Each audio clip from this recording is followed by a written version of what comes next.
నమస్తే, welcome to J news. ముందుగా headlines చూద్దాం.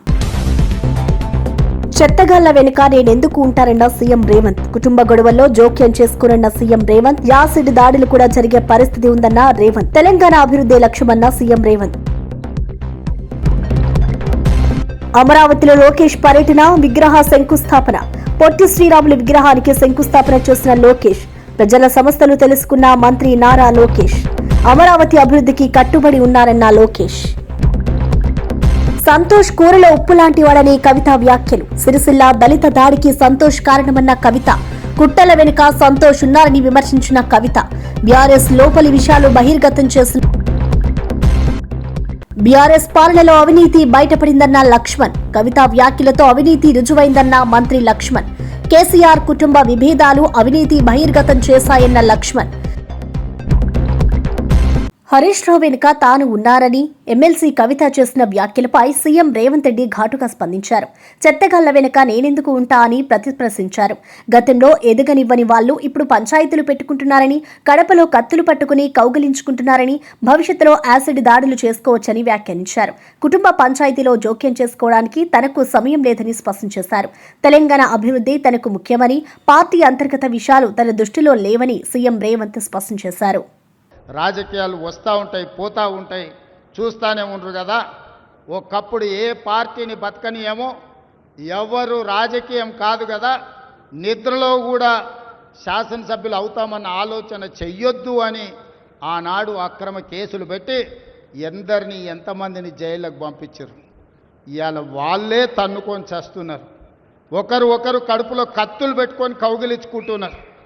ఎవరు అక్కర్లేదు, వాళ్ళని వాళ్ళే పొడుచుకుంటున్నారు. విపరీతమైన అవినీతి సొమ్ము వచ్చిన తర్వాత సొమ్ముల పంపకాలలో కుటుంబ పంచాయతీలు ఇవాళ కుటుంబంలోనే ఒకరు సహించుకోలేని పరిస్థితి. ఒకరి మీద ఒకరు యాసిడ్ దాడులు చేసుకోవాలని ఒకరిని ఇంకొకరు నవ్వుతూనే కడుపులో కత్తులు పెట్టుకొని కౌగిలించుకునే పరిస్థితులు ఈ రాష్ట్రంలో దాపురించినాయి. పాపం ఊరికే పోదు. పెద్దలు చెప్పిండ్రు, చేసుకున్న వాడికి చేసుకున్నంత మహానుభావ అని చెప్పిండ్రు. చేసిన పాపాలు ఎక్కడికి పోవు, ఖచ్చితంగా ఆ పాపాలు వెంటాడుతూనే ఉంటాయి. వాళ్ళు అనుభవించి తీరాల్సిందే. ఆయన వెనకాల ఈయన ఉన్నాడని, ఈయన వెనకాల ఆయన ఉన్నాడని నేను ఒక మాట చెప్పదలుచుకున్నాను. అంత చెత్తగాళ్ళ వెనకాల నేనెందుకు ఉంటానయా? నేను నాయకుడిని ఉంటే ముందుంటా, మా వాళ్ళకు తోడుకుంటా. వాళ్ళ కుటుంబాలు వాళ్ళు కత్తులతో పొడుచుకొని హరీష్ రావు, సంతోష్ రావు వెనకాల రేవంత్ రెడ్డి ఉన్నాడు అని ఒకరంటే, లేదు కల్వకుంట్ల కవిత గారు వెనకాల రేవంత్ రెడ్డి ఉన్నాడని. మీరంత దిక్కుమాల్లో అని తెలంగాణ ప్రజలు బండకేసి కొడితే మీ వెనకాల ఎవడన్నా బుద్ధున్నోడు ఉంటాడా? అన్నం తినవాడు ఎవడన్నా మీతోను ఉంటాడా? నేను ఉండేది పాలమూరు జిల్లా 4 కోట్ల తెలంగాణ ప్రజల వెనుక ఉంటా, తోడుంటా, వాళ్ళ కోసం పని చేస్తా. నాకంత సమయం లేదు ఇంత పనికిమాలతో కలిసి. లేకపోతే మీకు మీరే పంపకాలలో వచ్చిన పంచాయతీలు మీరే పొడుచుకుంటారు. మేము చూస్తే చాలు. జరుగుతున్న పరిణామాలు అందరికీ తెలుసు.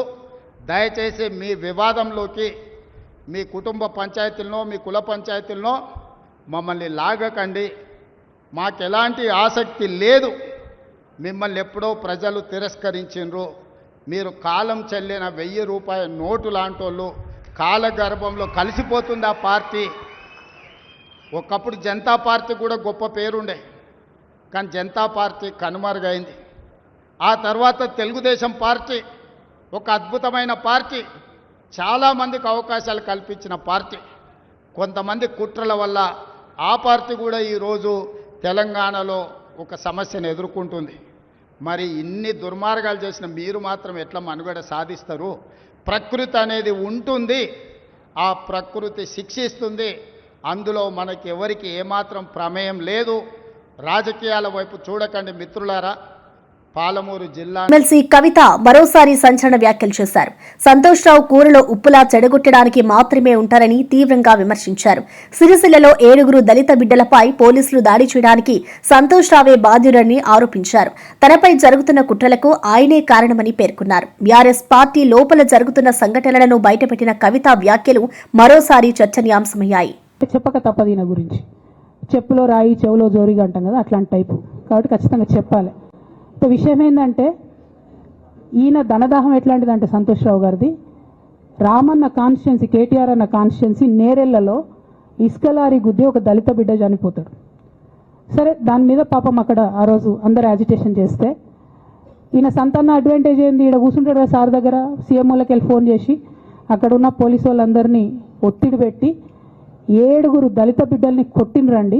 3-4 సార్లు 3rd డిగ్రీ వేస్తే ఇలా 7 కుటుంబాలు కూడా వాళ్ళు ఎందుకు కూడా ఏ పని చేసుకోలేనటువంటి పరిస్థితులలో ఆ దళిత బిడ్డలు ఉన్నారు.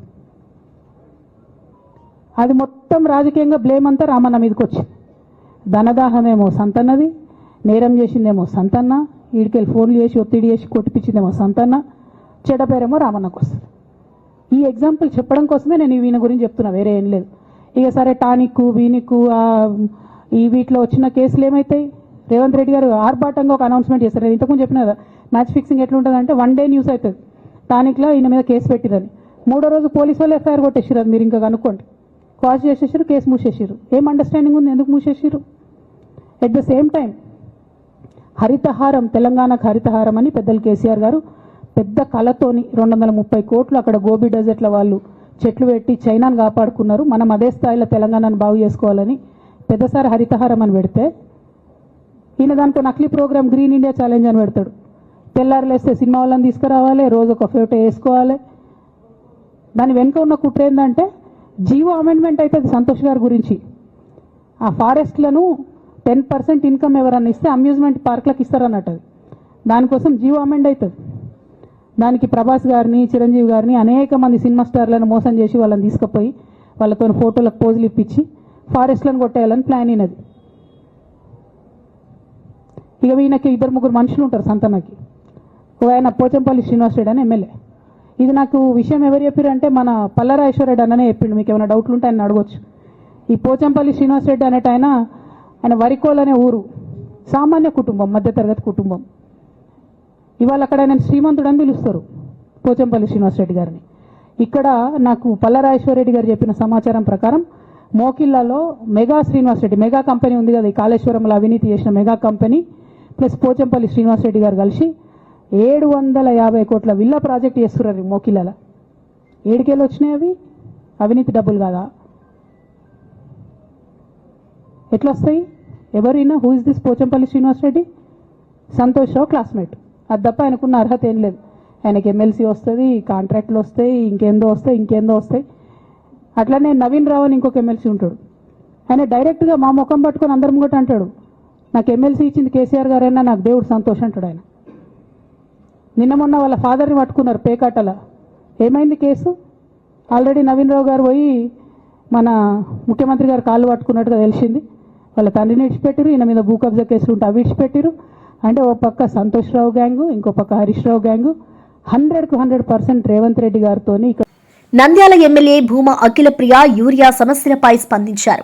రైతులు ఆందోళన చెందవలసిన అవసరం లేదని, 2 రోజుల్లో యూరియా సొసైటీలు, ఆర్ఎస్కే కేంద్రాల్లో అందుబాటులోకి వస్తుందని కలెక్టర్ హామీ ఇచ్చారని తెలిపారు.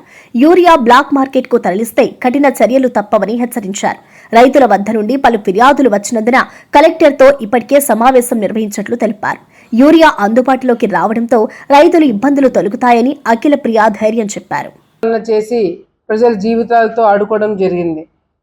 ఆలగడ్డ కూడా చాలా సందర్భాల్లో మరి మేము కూడా ప్రతిపక్షంలో ఉన్నప్పుడు ఆలగడ్డలో జరిగిన అవినీతి కావచ్చు, అక్రమాలు కావచ్చు, తప్పుడు కేసుల గురించి కావచ్చు, ఎన్నో రకాలుగా పోరాటాలు చేయడం జరిగింది. అధికారంలోకి వచ్చిన తర్వాత ఎన్నో సమస్యలు తీర్చడానికి అటు మంత్రులు కావచ్చు, ముఖ్యమంత్రి కావచ్చు, లేకపోతే కేంద్రం నుంచి కూడా సపోర్ట్ తీసుకొని ఆలగడ్డకి నిధులు ఎట్లా తీసుకురావాలి, ఏ విధంగా ఆలగడ్డని అభివృద్ధి చేయాలనే విషయంలో మేము కూడా ఎప్పటికప్పుడు చర్చలు చేయడం జరుగుతుంది. ఇప్పటికే చాలా వరకు సీఎం రిలీఫ్ ఫండ్స్ కావచ్చు, లేకపోతే రోడ్స్ కావచ్చు, డ్రైన్స్ కావచ్చు, కొత్త ఇల్లు కావచ్చు, ఇట్లా ఎన్నో కార్యక్రమాలు చేయడానికి మేము కూడా ప్రజలకి అందుబాటులో ఉండడం జరుగుతుంది. కానీ నేను అందుబాటు లేని సందర్భంలో ప్రజలు ఇంటికాడికి వచ్చి వాళ్ళ సమస్యలు చెప్పుకోలేని పరిస్థితి ఉండకూడదని చెప్పి ఒక నిర్ణయం తీసుకోవడం జరిగింది. ఈరోజు ఏదైతే గతంలో ఆస్క్ అఖిల అనే ఒక ప్రోగ్రాంతో మరి ప్రజలకి ముఖ్యంగా యువతకి దగ్గరయ్యి వాళ్ళ ఆలోచన విధానం కావచ్చు, వాళ్ళ సమస్యలు కావచ్చు, వాళ్ళు అడిగి ఆ ఆస్క్ అఖిల అనే ప్రోగ్రాము యువతలో చాలా బాగా సక్సెస్ అయిందని చాలామంది యువతకు సంబంధించిన స్టూడెంట్స్ మాకు చెప్పడం జరిగింది. సో దాన్ని స్ఫూర్తిగా తీసుకొని ఈరోజు చంద్రబాబు నాయుడు గారు కావచ్చు, లోకేష్ గారు కావచ్చు, పవన్ కళ్యాణ్ గారు కావచ్చు ఎంత కష్టపడుతున్నారో, అందుబాటులో వాళ్ళు లేకపోయినా ఏ విధంగా పనులు చేయడానికి వాట్సాప్ గవర్నెన్స్ పెట్టి కూడా ప్రజలకు ఏ విధంగా దగ్గరైనారనేది మనం అందరం కూడా చూడడం జరుగుతుంది. సో ఆలగడ్డలో కూడా అటువంటి సమస్యలు నేను లేనప్పుడు ఎవరు ఇంటికాడికి వచ్చి వెనక్కి వెళ్ళిపోకూడదు, వాళ్ళు ఇంట్లలో కూర్చొనైనా సరే వాళ్ళ సమస్యలు నాకు చెప్పుకోవడానికి ఒక ప్లాట్ఫామ్, ఒక అవకాశం ఇవ్వడానికి ఒక కార్యక్రమం ఈరోజు పెట్టడం జరిగింది. ఒక ఫోన్ నంబరు అందరికీ అందుబాటులో వచ్చేటట్టుగా 4వ తారీఖు నుంచి నిన్న లాంచ్ చేయడం జరిగింది. 1వ తారీఖు నిన్న లాంచ్ చేయడం జరిగింది. 4వ తారీఖు నుంచి మరి ఈ నంబరు యూజ్లో వస్తుంది, ఈ నంబరు స్టార్ట్ అవ్వడం జరుగుతుంది. సో మీరు ఎక్కడైనా సరే ఆలగడ్డలో మీ ఇంటి దగ్గర ఏదైనా సమస్య ఉన్నా, ఇంటి దగ్గర ఏదైనా రోడ్డు బాగాలేకపోయినా, కాలువ బాగాలేకపోయినా, మీ ఇంట్లో ఏదైనా సమస్య ఉన్నా, లేకపోతే ప్రభుత్వం తరపు నుంచి మీకు రావాల్సిన పథకాలు ఏమైనా రాకపోయినా, మీరు ఏదైనా నాకు ఏదైనా చెప్పుకోవాలన్నా, మీరు నా ఇంటి వరకు వచ్చి చెప్పుకోలేనివి ఏమైనా ఉన్నా కూడా మీరు ఇది నా పర్సనల్, మీరు మెసేజ్ రూపంలో కావచ్చు, వాట్సాప్ రూపంలో కావచ్చు, లేదా ఫోన్ చేసి కానీ మీరు చెప్పిన 5 నిమిషాలకే అది నా దృష్టికి రావడం జరుగుతుంది. వెంటనే మా టీం, అంటే అటు అధికారులు కావచ్చు, లేకపోతే తెలుగుదేశం పార్టీ కార్యకర్తలు కావచ్చు, నా ఆఫీస్ నుంచే కాదు నా దగ్గర నుంచి కూడా మీకు ఒక మెసేజ్ మళ్ళీ రిప్లై వచ్చి ఇది మా దృష్టిలో వచ్చింది, వెంటనే తీర్చే పని అయితే వెంటనే తీర్చడం జరుగుతుంది. మీకు వారం రోజుల పని అవుతుందంటే వారం రోజులు టైం పడుతుందని చెప్పి కూడా మీకు స్పష్టంగా మీ సమస్య ఏంటనేది కూడా మేము తెలుసుకునే దానికి రిప్లై కూడా ఇవ్వడం జరుగుతుంది. సో దీనివల్ల ఆలగడ్డలో అఖిలప్రియ గారి ఇంటికి వెళ్తేనే పనులు అవుతాయనేది కాకుండా మాజీ మంత్రి మల్లారెడ్డి ముఖ్యమైన వ్యాఖ్యలు చేశారు. కేసీఆర్ కు తన కూతురు కవిత కంటే పార్టీ ముఖ్యమని స్పష్టం చేశారు. పార్టీని కాపాడడమే ప్రాధాన్యం కాబట్టి కవితపై చర్యలు తీసుకున్నారని అభిప్రాయపడ్డారు. పార్టీకి వ్యతిరేకంగా వ్యవహరించే వారిని క్షమించబోమని, క్రమశిక్షణకు విరుద్ధంగా వ్యవహరించే వారిపై చర్యలు తప్పనిసరి అవుతాయని పేర్కొన్నారు. ఆయన వ్యాఖ్యలు రాజకీయ వర్గాల్లో చర్చనీయాంశమయ్యాయి. అలాంటి మనిషి బిడ్డే కొడుకు, ఆయనకు ప్రజలు ఇంపార్టెంట్, తెలంగాణ ఇంపార్టెంట్, బిడ్డే కొడుకు కాదు. కాబట్టి ఆయన దేనికైనా తెగిస్తాడు. అలాంటి మనిషి మనకు దొరకడమే, కేసీఆర్ లాంటి దొరకడమే మన అదృష్టం. కాళేశ్వరం వంశం, అరే కాళేశ్వరం లేదు, ఏం లేదయా. నువ్వు 3 లక్షల మెట్రిక్ టన్నుల ధాన్యం పండించిన ఘనత కేసీఆర్ దయా. వీళ్ళేంది అంతా 3D సినిమా లెక్క డ్రామాలు ఆడుకుంటా కాళేశ్వరం అని, కూలిపోయిందని, అదని, ఇదంతా బక్వాసయా. ఏందది కేసీఆర్ అంటే? ఓ చరిత్ర, ఒక హిస్టరీ. భారతదేశంలో తెలంగాణలో ఒక ఆదర్శ రాష్ట్రంగా తీసుకుపోయిండు. ప్రపంచం అంతా ఎదురు చూసింది కేటీఆర్ కోసం, కేసీఆర్ కోసం. అలాంటి మనుషులను పట్టుకొని కాళేశ్వరం అని, కేసు అని, సిబిఐ అని, ఏంటది? అది కరెక్ట్ కాదు. ఇట్లా చేస్తే ఈ సిబిఐలు, ఈ కేసులు ఇవన్నీ కూడా ఆయన అద్రగణం చేస్తే ఏ సీఎం కూడా పనిచేయలేడు. అంత గొప్ప సీఎంను పట్టుకొని ప్రపంచంలోనే ఎత్తైన ప్రాజెక్టు, లిఫ్ట్ ఇరిగేషన్ ప్రాజెక్టు కడితే దాంట్లో ఒక రెండు పిల్లలు పోతే కుంగిపోతే ఉంటున్నా. ఇంత పెద్ద వర్షాలకు ఎట్లుంది అది? కాళేశ్వరం కుంగిపోయిందా, కూలిపోయిందా? దాన్ని పట్టుకొని కాళేశ్వరం అనుకుంటా దాన్ని రకరకాల ఇబ్బంది పెట్టి ప్రజలకు నీళ్ళు ఇవ్వకుండా, అది చాలా బాధకరం. కుటుంబంలోనే ఇంత అరే అవుతుందా? ఎవరి కుటుంబంలో ఉంటాయి ప్రాబ్లమ్స్, వస్తాయి. ఏ ప్రాబ్లం ఎట్లరా? దేశమంతా వచ్చినాయి, దేశమంతా సస్పెండ్ చేయలేదా? వాళ్ళ బిడ్డలను, వాళ్ళ తమ్ములను, వాళ్ళ కాకాయలను, వాళ్ళ బామ్మర్దులను, దేశం అంతా అయింది. ఇది కొత్తగానా సస్పెండ్ చేసేది? ఎవరైనా పార్టీకి ధిక్కరిస్తే సస్పెండ్ చేస్తారు. చూసుకుంటే కూర్చుంటారా ఏంది? పార్టీ అరే సొంత కూతురు ఉండనని ఎవరైనా ఉండనయా?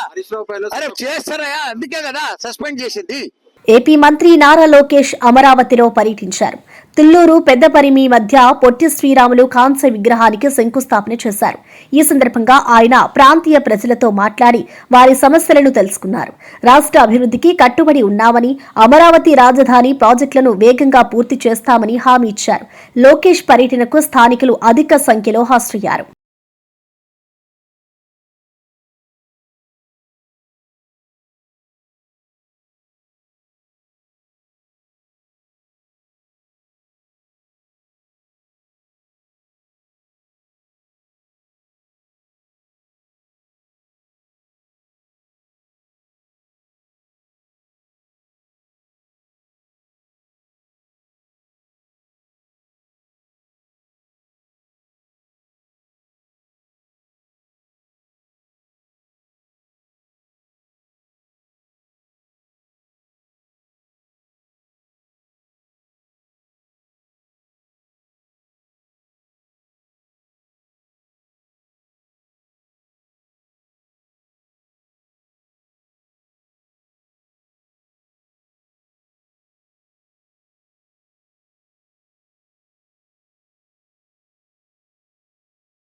టీడీపీ నేత కాసు మహేష్ రెడ్డి వైఎస్ఆర్సీపీ నాయకులపై ఘాటు విమర్శలు చేశారు.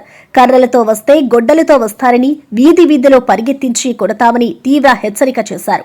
వైఎస్ఆర్సీపీ నాయకులు తెగేస్తే టీడీపీ క్యాడర్ తట్టుకోలేరని ఆయన వ్యాఖ్యానించారు. ఈ వ్యాఖ్యలు జిల్లా రాజకీయాల్లో ఉద్రిక్తతలకు దారితీశాయి.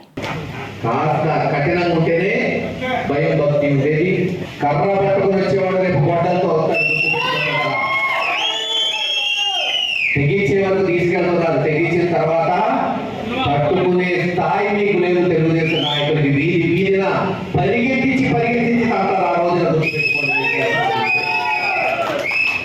మంచికి విలువ లేదు. నేనే చెప్తున్నా, ఈసారి మటుకు తాత తీయకపోతే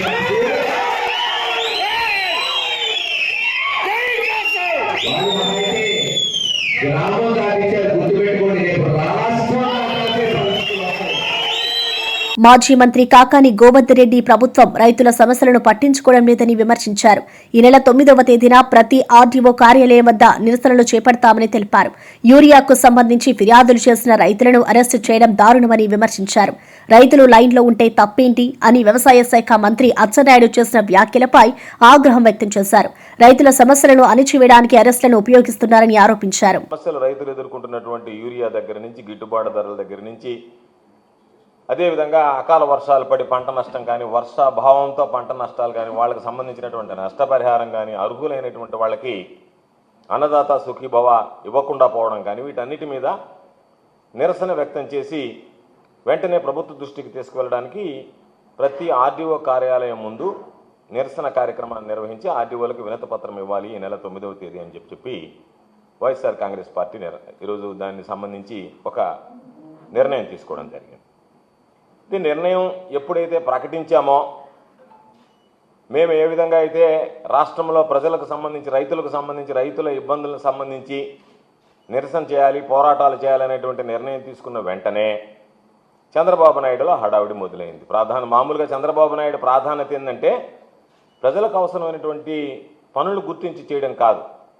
ప్రతిపక్షం ఏదైనా సరే గళం విప్పితే వెంటనే దాన్ని అణగదొక్కడానికి చేసేటువంటి ప్రయత్నమే చంద్రబాబు నాయుడికి ప్రాధాన్యత. అందులో భాగంగా ఈరోజు చంద్రబాబు నాయుడు నిన్న సోమవారం రోజు, మొన్నటి రోజు కొంతమంది వెళ్ళి మేము గ్రీవెన్స్ డేలో అర్జీలు ఇచ్చుకుంటాం, మాకు యూరియాకు సంబంధించినటువంటి సమస్యలు ఉన్నాయంటే రైతులను ఎక్కడికక్కడ అరెస్ట్ చేయడం జరిగింది, నిలువరించడం జరిగింది, నిరోధించడం జరిగింది, అడ్డగించడం జరిగింది. ఈరోజు ఏ రోజు వైఎస్ఆర్సీపీ పోరాటం చేయడానికి ప్రయత్నించినా, ప్రతిపక్షం గొంతు గళమిప్పడానికి ప్రయత్నం చేసినా, దాన్ని డైవర్ట్ చేయడానికి ఏదో ఒక సిల్లీ గేమ్ అనేటువంటిది చంద్రబాబు నాయుడుకి అలవాటైపోయింది.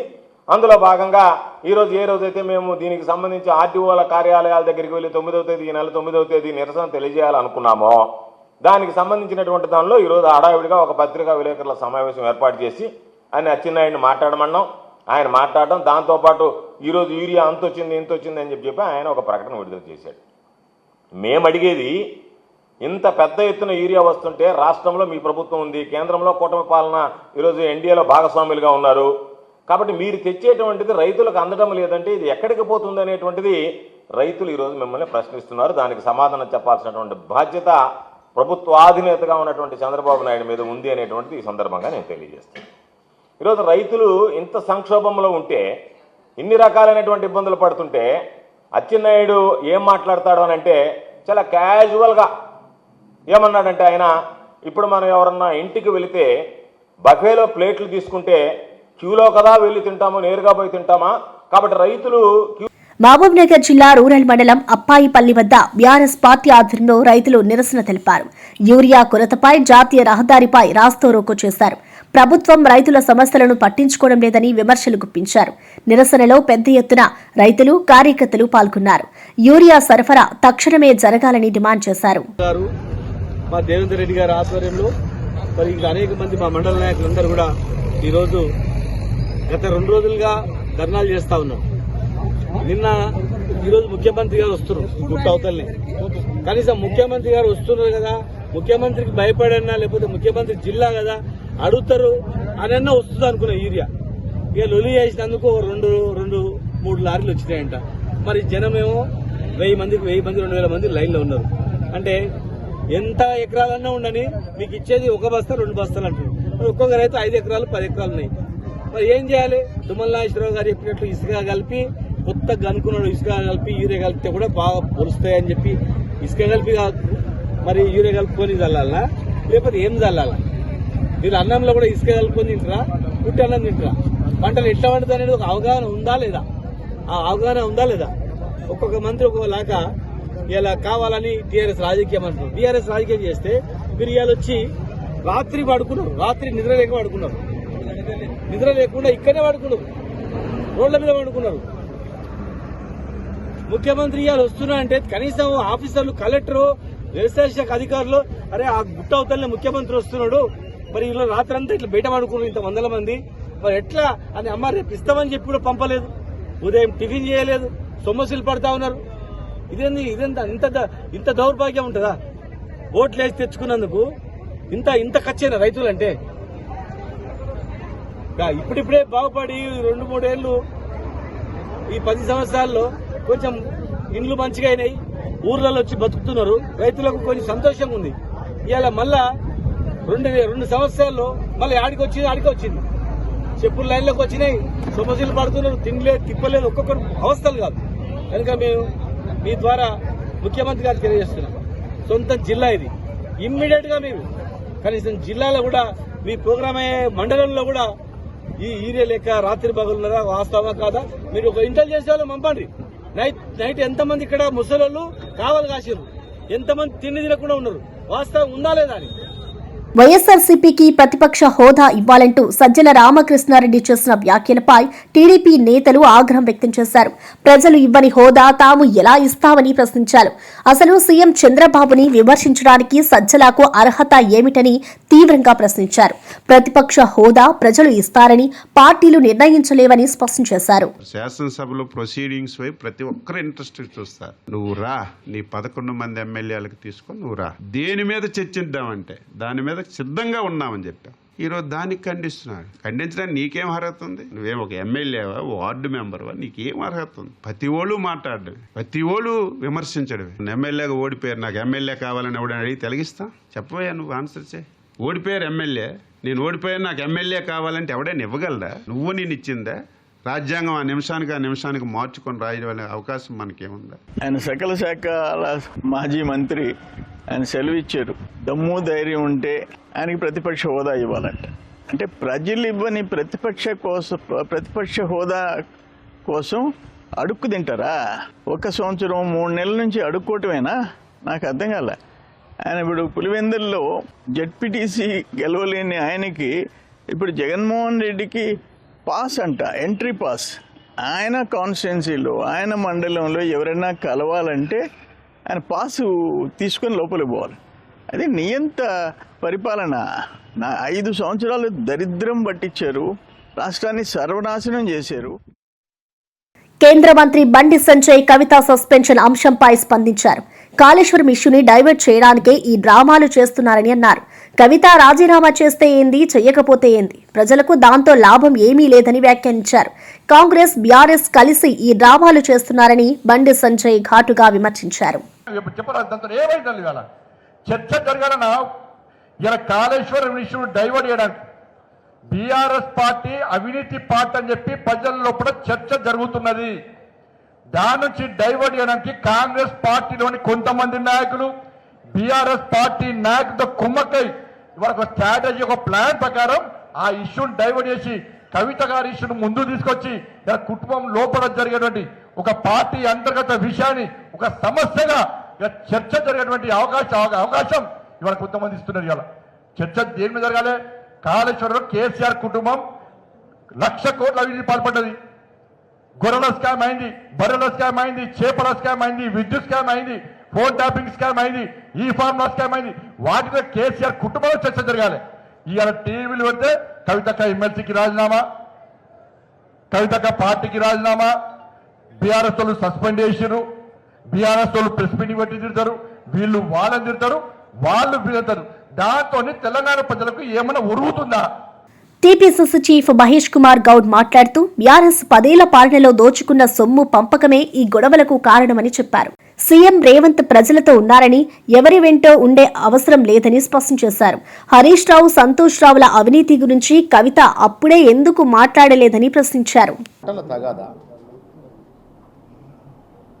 సంతోష్ వెంట, హరీష్ రావు వెంట రేవంత్ రెడ్డి గారు ఉన్నారని, లేదు కవిత వెంట రేవంత్ రెడ్డి గారు ఉన్నారని. రేవంత్ రెడ్డి గారు ఈ రాష్ట్రానికి నాయకుడు, ముఖ్యమంత్రి. ఎవరంట ఉండాల్సిన అవసరం మాకేముంది? ప్రజలు మా వెంట ఉన్నారు, మేము ప్రజల వెంట ఉన్నాం, ప్రజలతో ఉన్నాం. నిజంగా కూడా కవిత గారికి చిత్తశుద్ధి ఉండి, తెలంగాణ వాదం మీద నమ్మకం ఉండి, తెలంగాణ ప్రజల సొత్తును దోస్తున్నారు మా అన్నగారు, మా కజిన్స్ అని అనుకున్నప్పుడు ఆ రోజు మాట్లాడుంటే దీనికి పస ఉండేది. దోచుకొని పంచుకొని ఇవాళ మాట్లాడితే ఎవరు నమ్మ. బీజేపీ ఎంపీ రఘునందన్ రావు మాట్లాడుతూ టాస్క్ ఫోర్స్ డీసీపీగా ఉన్న సందీప్ రావు తనపై కుట్రలు చేసినప్పుడు కవిత ఎందుకు మౌనం వహించారో ప్రశ్నించారు. సంతోష్ రావుకు బంధువు అయిన సందీప్ పేరు కవిత ప్రస్తావించలేదని విమర్శించారు. అన్ని స్కామ్లు బయట పెట్టాలని కవితను డిమాండ్ చేశారు. సూపర్ కాప్ అయినా టెలిఫోన్ ట్యాపింగ్లో కానీ, పైసలు పట్టుకోవడంలో కానీ ఇప్పటిదాకా పేరు ఎవరు మాట్లాడలేదు. కానీ వారి పేరు సందీప్ రావు. వారు అప్పుడు టాస్క్ ఫోర్స్ డీసీపీగా ఉన్నారు. నార్సింగ్ ఏరియా, నేనుండే ఇంటి ఏరియాకి టాస్క్ ఫోర్స్ డీసీపీగా ఉన్నారు సందీప్ రావు గారు. వీరి నాయకత్వంలో ఒక 3-4 సిఐల్ని పెట్టుకొని మా ఇంటి చుట్టూ వాచ్ పెట్టి మమ్మల్ని నానా యాగి చేసి టార్చర్ పెట్టినటువంటి పెద్దలు కూడా సందీప్ రావు గారు. ఇట్లా మీరు పోలీసులను అడ్డం పెట్టుకొని చేసిన మంచి పనులు చెప్తుందేమో కవిత అని నేను అనుకున్నా. టెలిఫోన్ ట్యాపింగ్లో ఏమేమి జరిగింది, ఎవరెవరి పైసలు ఎట్లా గుంజుకొచ్చినాం, లేకపోతే ఎమ్మెల్సీ వెంకటరామరెడ్డి గారు ఏం చేస్తూ ఉన్నారు, వారికి ఎట్లా జీవోలు మార్చిర్రు, ఏమేమి చేసిర్రు, ఇవన్నీ ఇంకా చాలా విషయాలు మాట్లాడాల్సింది కవిత. మీరు మాట్లాడేవన్నీ అన్ని ప్రజలకు తెలిసిన విషయాలే మాట్లాడారు, కొత్త ఏం మాట్లాడలేదు. మీరు ఇంకా ఏదో మళ్ళీ పార్టీలకు పోదామా వెనుక పోదామా అని ఊగిసలాడుతున్నట్టు కనబడుతుంది తప్ప ఇంకా మీరు నిజాలు మాట్లాడితే ఇంకా చాలా మాట్లాడాలి కదా. మేము ఇవన్నీ మాట్లాడినాయి కదా. బీజేపీ ఎంపీ రఘునందన్ రావు పార్లమెంటులో తెలంగాణ అప్పులపై అడిగిన ప్రశ్నకు కేసీఆర్ 10 ఏళ్ల పాలనలో 2.80 లక్షల కోట్లు అప్పు చెప్పారని కేటీఆర్ తెలిపారు. అయితే కాంగ్రెస్ నేతలు 6 లక్షల కోట్లు, 7 లక్షల కోట్లు అని అబద్దాలు చెబుతున్నారని విమర్శించారు. సిగ్గు లేకుండా సంఖ్యలు మార్చి చెబుతున్నారని ఆరోపించారు. ఏమని అసలు తెలంగాణలో అప్పులు ఎంత అని కేంద్ర ప్రభుత్వాన్ని అడిగినాడు. కేంద్ర ప్రభుత్వం కుండబద్దలు కొట్టినట్టు చెప్పింది. మొత్తం లెక్కలు controller and auditor general, finance department వాళ్ళందరిని అడిగి తీసుకొని కుండబద్దలు కొట్టినట్టు చెప్పింది. 10 ఏళ్లలో కేసీఆర్ ప్రభుత్వం చేసిన అప్పు, వదిలిపెట్టిపోయిన అప్పు 3.5 లక్షల కోట్లు. అందులో కేసీఆర్ గారు రాకంటే ముందే 72,000 ఉంది.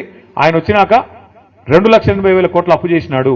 ఇది మాత్రమే అప్పు అంటూ మన కేంద్ర ప్రభుత్వం స్పష్టంగా పార్లమెంట్లో చెప్పింది. అయినా సిగ్గులేదు. కేంద్ర ప్రభుత్వం పార్లమెంట్లో చెప్పిన సిగ్గు ఇంత మాత్రం లేదు కాంగ్రెస్ వాళ్ళకి. ఒకడు 6 లక్షలు అంటాడు, ఇంకొకడు 7 లక్షలు అంటాడు, ఇంకోటి 8 లక్షలు. ఎవడికి నోటికి ఎంత వస్తే అంత, ఎంత వస్తే ఎంత తోస్తే, ఎక్కడ ఉంటే అక్కడ నోటికి ఎంత వస్తే అంత మాట్లాడుతూ ఉన్నారు. ఆధారం ఏంది, ప్రామాణికమైంది, పత్రం ఏంటంటే ఎవరి దగ్గర ఏం లేదు. నోటికి ఎంత వస్తే అంత మాట్లాడాలా, అదరగొట్టాలా, ఉపన్యాసాలు ఇవ్వాలా, మీడియాను మేనేజ్మెంట్ చేసుకోవాలా, ప్రజల్ని మోసం చేయాలా, మళ్ళీ ఇటగే వ్యవహారం నడిపిస్తూ ఉండాలా. మరిన్ని అప్డేట్స్ కోసం చూస్తూనే ఉండండి జే న్యూస్.